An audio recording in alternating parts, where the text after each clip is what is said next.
کہ جیسے ہی وہ علامات نمودار ہوں کہ اب اس ماں کے شکم میں ایک نسل جنم لینے والی ہے، وہ فوراً سجدہ شکر بجا لائے، اور اس کی کچھ تفصیل پچھلی نشست میں عرض کی جا چکی ہے۔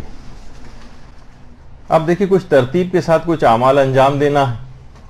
اس سجدہ شکر کے بعد عورت پہلا کام یہ کرے کہ وہ تمام گناہوں سے توبہ کرے۔ توبہ سے اس سلسلے کا آغاز ہونا چاہیے، ان اعمال کا، سچے دل سے توبہ کہ اب ایک نئی نسل جنم لینے والی ہے، اور ایک استغفار کی ایک تسبیح ضرور پڑھے۔ اچھا، اپنے گناہوں سے توبہ کرنی ہے، اپنے آبا و اجداد یا بچے کے ننھیالی اور ددیالی تمام آبا و اجداد، کیونکہ گناہوں کے اثرات نسلوں کے اندر منتقل ہوتے ہیں، تو ان گناہوں کے آثار کو ختم کرنے کے لیے کہ ایسا نہ ہو کہ آبا و اجداد میں سے کچھ گناہ کے آثار اس بچے تک وراثت کے لحاظ سے منتقل ہوتے ہوں، تو کم سے کم ان کو ان کا دفیہ کیا جا سکے، ان کو ختم کیا جا سکے۔ دیکھیے چیزیں ایسی ہیں جیسے جسمانی بیماریاں کتنی ہیں کہ بعض اوقات اگر صرف باپ کو بیماری ہے، بچے کے اندر اس کے پہنچنے کے امکانات اتنے فیصد ہوتے ہیں، ماں اور باپ دونوں کو بیماری ہے تو بچے کے اندر اس بیماری کے امکانات بہت زیادہ بڑھ جاتے ہیں۔ مدر اور فادر میں سے کوئی ایک ڈائبٹک ہے تو چانسز ذرا کم ہوتے ہیں بیماری پہنچنے کے، دونوں ڈائبٹک ہیں امکانات زیادہ بڑھ جاتے ہیں۔ تھیلیسیمیا ہے، جینیٹیکلی ٹرانسمیٹڈ جو ڈیزیزز ہیں، اس طرح سے بہت ساری اس طرح کی چیزیں ہیں۔ جب یہ ہمارے ہاں فیملی ہسٹری کی بڑی امپورٹنس ہوتی ہے بعض اوقات، تو اسی طریقے سے گھر کا بھی دیکھیے کوئی فرد اگر کوئی جرم کرتا ہے، جیل چلا جاتا ہے، پورا گھرانہ متاثر ہوتا ہے، جن کا قصور نہیں بھی ہوتا وہ بھی متاثر ہو جاتے ہیں۔ لڑکیوں کی شادیوں کے اندر مشکلات پیش آتی ہیں تو وہ بدنامی ساتھ ساتھ چلتی ہے۔ لہٰذا گناہوں کی معافی اور ان کے اثرات بد جو پہنچتے ہیں ان سے دفیہ کرنا، ان سے اپنے آپ کو بچانا، ان کے اثر کو ختم کرنا بہت ضروری۔ دیکھیے توبہ ایک ایسی ربر ہے جو کہ ہمارے گناہ کو بھی مٹا کے رکھ دیتی ہے۔ ہر چیز کا ایک اثر ہے، اور توبہ آثار گناہ کو بھی ختم کر کے رکھ دیتی، صرف گناہ ہی کو ختم نہیں کرتی، اس کے آثار کو بھی ختم کرتی۔ اچھا دیکھیے گناہوں کے اثرات کون کون سے ہو سکتے ہیں تاکہ دماغ میں رہے آپ کو کہ بچے تک کون سی چیز منتقل ہو سکتی ہے۔ گناہوں کے اثرات، دیکھیے گناہوں کا پہلا اثر یہ ہے کہ یہ ہمیشہ گناہ اطاعت خدا سے روکتے ہیں۔ تو ماں اگر اس طرح مسلسل گناہ کرتی رہے گی تو یہ بچے کے اندر بھی چیز منتقل ہوگی، اور بچہ بھی اطاعت خدا سے رکتا رہے گا۔ خود گناہ کا اپنا اثر یہ ہے کہ وہ اطاعت خدا سے روکتا ہے، تو اس وجہ سے بھی توبہ کرنا ضروری ہے، مزید گناہوں کی طرف انسان کھنچتا ہے۔ دوسرا گناہوں کا اثر یہ ہوتا ہے کہ امور میں برکت ختم ہو جاتی ہے۔ اب آپ دیکھیں کہ پہلے بزرگوں کی عمریں کتنی ہوتی تھی، اب گھٹ گھٹا کے 55 56 60 سال اس میں انسان عموماً انتقال کر جاتا ہے، عمر میں برکت ختم ہو رہی۔ اب یہ جو پیدا ہونے والا بچہ ہے خود ہی کم عمر ہوگا، یہ کب نانا دادا بن سکے گا، نانی دادی بن سکے گی، کب یہ ان کی تربیت کر سکیں گے چھوٹے بچوں کی، اور اس طرح سے عمریں اتنی اگر کم ہو جائیں ان لوگوں کی تو بزرگ بن کے جو تربیت کرنی ہوتی ہے اس سے بھی لوگ محروم رہیں گے۔ ارادہ کمزور پڑ جاتا ہے، گناہ کرنے سے ہمیشہ توبہ کا ارادہ کمزور ہوتا ہے، اور دوسرے گناہ کرنے کا ارادہ قوی ہوتا ہے، یہ ہمیشہ ہوتا ہے۔ تو توبہ کرنی یوں ضروری ہے کہ ہر گناہ جو ہے آپ کے انسان کے ارادے کو کمزور کرتا ہے، اطاعت کے ارادے کو کمزور کرے گا، نیکی کے ارادے کو کمزور کرے گا، اور گناہ کے ارادے کو طاقتور کرے گا۔ ایک اور گناہوں کا اثر یہ ہے جس کی وجہ سے توبہ کرنی ضروری ہے، گناہوں کی قباحت دل سے نکل جاتی ہے۔ اگر خود ماں کسی چیز کو گناہی طور نہیں سمجھ رہی، کہتی چلتا ہے میک اپ کر کے نامحرموں کے سامنے جانا، اس کو کوئی خاص گناہ ہی نہیں سمجھتی، پیروں کو چھپانا ہے نامحرموں سے، اس کو کوئی گناہ ہی نہیں سمجھتی اس کو ظاہر کرنا، تو گناہوں کی قباحت یہ دل سے نکلتی چلی جاتی ہے، اور انسان اسی وقت گناہوں سے بچ سکتا ہے جب اس کو برا سمجھتا ہو۔ نیکی تم اس وقت تک اختیار نہیں کر سکتے جب تک برائی کو برا نہ سمجھو، روایات کے اندر بھی یہ چیز آئی ہے۔ اور تمام گناہ جتنے بھی ہیں تمام سابقہ مجرم قوموں کی میراث ہیں. اگر سب گناہوں کو آپ دیکھیں، یہ جن پہ عذاب آیا ہے جن قوموں پر، یہ تمام ان قوموں کی میراث رہیں. گویا ماں ان گناہوں کو انجام دے کر ان سابقہ مجرمین قوموں کی میراث کو اپنی اولاد کے اندر منتقل کرتی. بہت خطرناک بات ہے. تو یہ گناہوں کی جو عادی ماں ہے، یہ مجرمین کی میراث کو اولاد میں منتقل کرنے والی. اس وجہ سے اس کے لیے توبہ کرنا بہت ضروری. اور دیکھیے ہر گناہ منحوس ہے، ہر گناہ منحوس ہے. ہمارے ہاں سمجھا نہیں جاتا منحوست، الٹی سیدھی چیزوں کو سمجھا جاتا ہے جو کہ اصلاً نحوست سے ان کا کوئی تعلق ہی نہیں. نحوست کا اصل تعلق گناہ سے ہے. دیکھیے جب بھی کبھی قحط سالی ہوتی ہے، بارشیں رک جاتی ہیں، تو جانور گناہگار انسانوں پر لعنت کرتے ہیں کہ ان کے گناہوں کے باعث ہم اس بھوک اور پیاس کی اذیت میں مبتلا ہیں. تو ہر گناہ منحوس ہے، اور یہ نحوست کے ساتھ ہی بچہ پیدا کرنے والی ہے. نحوست کے اثرات بچے میں منتقل ہوں گے.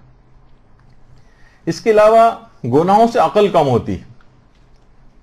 بچوں کا مینٹل لیول اور اس لحاظ سے وہ کمپیوٹر اور وہ چلانا آنا، یہ ان کی عقل کی نشاندہی نہیں کر رہے. عقل مند نہیں ہیں لوگ. ہاں کچھ چیزیں چلانی سیکھ لی ہیں، وہ تو اس کا تعلق اتنا عقل سے ہوتا بھی نہیں. تو گناہ کرنے سے ہمیشہ عقل کم ہو جاتی، عقل کم ہوتی. اور بے عقل بچہ یا کم عقل بچہ پیدا کرے وہ اس سے کہیں زیادہ اس سے پہلے سے اس کا انتظام کرنا ہے کہ اس کو توبہ کرنی ہے ان گناہوں سے، تاکہ عقل کم نہ ہونے پائے بچے کی. گناہ کا ایک اثر یہ ہے کہ گناہوں سے عظمت خدا دل سے نکل جاتی ہے. دیکھیے اگر کسی شخص کو معلوم ہے کہ پروردگار مجھے دیکھ رہا ہے، پھر وہ آخر گناہ کیسے کرے گا؟ بہت سی روایات ہیں جس کے اندر یہ مفہوم بیان ہوا ہے کہ مثلا ایک آدمی کے سامنے کبھی بھی ہم ایک دوسرے کے سامنے عام طور پر گناہ نہیں کرتے. بہت سے گناہ ایک دوسرے کے سامنے نہیں ہوتے. تو پروردگار گویا ایک لحاظ سے یہ کہہ رہا ہوتا ہے کہ اے بندے، تیری نگاہ میں میری حیثیت اس مخلوق سے بھی کم ہے. تو اس کے سامنے تو گناہ نہیں کرتا، لیکن میرے سامنے گناہ کرنے سے نہیں شرماتا.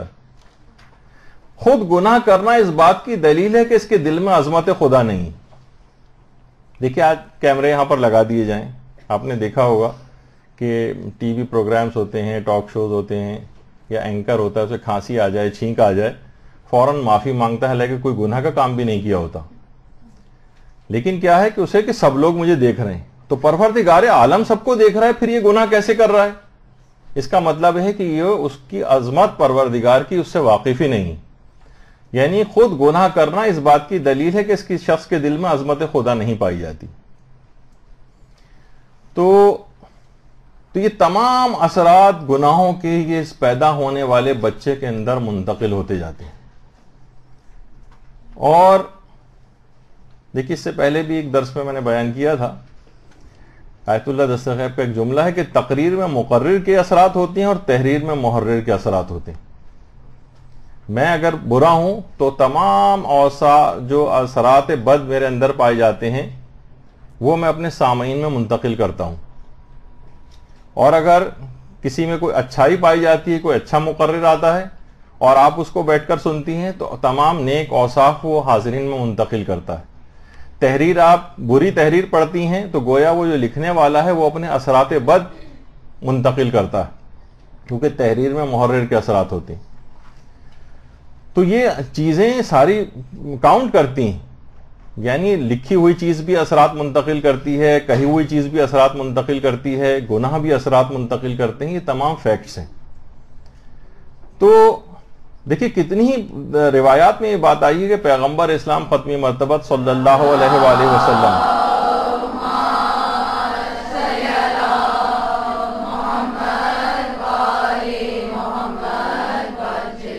دن میں 70 مرتبہ استغفار کیا کرتے تھے.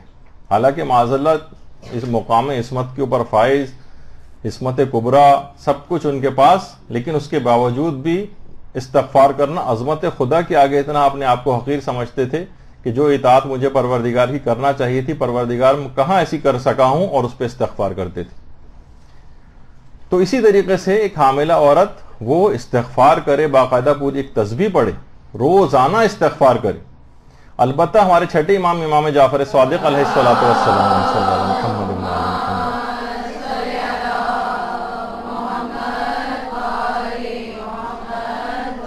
وہ فرماتے ہیں کہ اگر کوئی شخص روزانہ، اور اگر یہ ہر نماز کے بعد ہو جائے تو کیا کہنا، اور بہت سی تعقیبات نماز کی کتابوں میں بھی یہ دعا آپ کو مل جائے گی. یہ جو دعا ہے اس کے متعلق امام فرماتے ہیں کہ اگر کوئی شخص اس کو روزانہ پڑھے تو خدا اس کو روزانہ اس دعا کو پڑھنے کے نتیجے میں 45 لاکھ نیکیاں اس کے نامہ اعمال میں لکھے گا، 45 لاکھ گناہ ہر دفعہ اس کے معاف ہوں گے، اور 45 لاکھ درجات اس کے بلند ہو گئے، اور گویا وہ روزانہ 12 ختم قرآن کرنے کا اس کو ثواب ملے گا.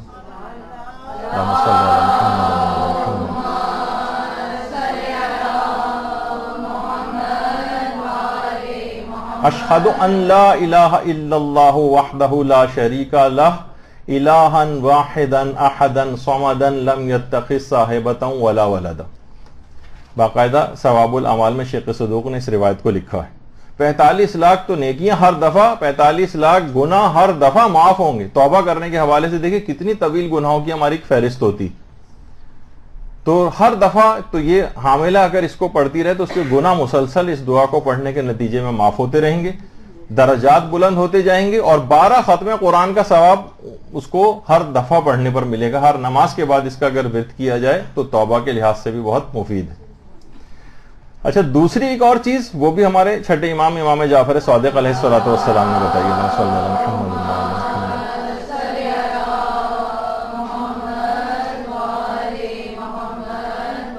تجدید وضو، ایک دفعہ اگر وضو آپ نے کر لیا اور دوبارہ ٹوٹا بھی نہیں یا ٹوٹ گیا، خاص طور پر تجدید اس کو کہتے ہیں، ابھی نہیں ٹوٹا اور دوبارہ آپ نے اس کو دوبارہ وضو کو کر لیا، کچھ عرصہ تھوڑی دیر گزر گئی تھی، 1 گھنٹہ ہو گیا وضو کیے ہوئے، نہیں بھی ٹوٹا تو آپ نے کہا کہ چلو ایک وضو جو ہے وہ اور کر لیتے ہیں. تو روایات میں کہ بغیر استغفار کے بھی پروردگار گناہوں کو معاف کرتا رہتا ہے جو تجدید وضو کرتا ہے. آپ متوجہ بھی نہیں ہیں توبہ کی طرف تب بھی خود. تو یہ بہت اہم ہے اس حاملہ کے حوالے سے کہ اپنے گناہوں کو مسلسل وہ کم کرتی جائے، ختم کرتی جائے، تاکہ بچے کے اوپر اثرات نہ ہوں. اور توبہ ہی کے حوالے سے بہت ہی بہترین جو کہ ایک ذکر ہے، اس کی حاملہ اکثر تکرار کرے، زیادہ تر اوقات میں تکرار کرے، اور وہ ہے ذکر لا الہ الا اللہ. ہمارے پیغمبر اسلام ختم مرتبہ صلی اللہ علیہ وآلہ وسلم فرماتے ہیں،